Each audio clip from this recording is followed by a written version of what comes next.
দেখুন এই দৃশ্যটা, কৃষকরা একদম সুস্থ সবল কলমি শাকের পুরো একটা ক্ষেতকে চেপে ধরছেন একদম কাদার মধ্যে। প্রথমে দেখলে মনে হবে তারা যেন পুরো ফসলটাকে নষ্ট করে দিচ্ছেন, কিন্তু আসলে তারা এটাকে রক্ষা করছেন। কলমি শাকের কাণ্ড থাকে ফাঁপা, এটা বাড়েও খুব দ্রুত, আর এর পাতাগুলো বেশ চওড়া। সাধারণ দিনে এটা দেখতে দারুণ লাগে, কিন্তু যখন একটা ঘূর্ণিঝড় আঘাত আনে তখন এই নরম গাছগুলো বাতাসের ধাক্কায় এলোমেলোভাবে ছিটকে যেতে পারে। ঠিক এই কারণেই ঝড় আসার আগে কৃষকরা এই গাছগুলোকে মাটির একদম কাছাকাছি চেপে ধরে দেন।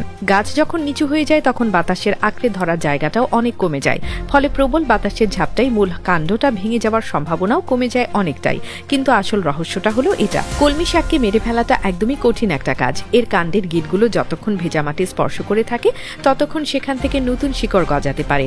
এই গিটগুলো অনেকটা ব্যাকআপ সংযোগ পয়েন্টের মতো কাজ করে। গাছটাকে চেপে দেওয়ার পর একটা মাত্র মূল কাণ্ড থেকেই তৈরি হয়ে যেতে পারে আরো অনেকগুলো নতুন বৃদ্ধির বিন্দু। আর এই কারণেই প্রবল বৃষ্টির পরও যতক্ষণ মূল কাণ্ডটা বেঁচে থাকে ততক্ষণ নতুন কুড়ি খুব দ্রুতই আবার ফিরে আসতে পারে। আর মজার বিষয় হলো এই নতুন কুড়িগুলো প্রায় আগের চেয়ে অনেক বেশি নরম আর স্বাদেও ভালো হয়। এই গাছটা এতটাই কঠিন প্রকৃতির যে আমেরিকার কিছু অঞ্চলে এটাকে একটা আক্রমণাত্মক উদ্ভিদ হিসেবেই গণ্য করা হয়।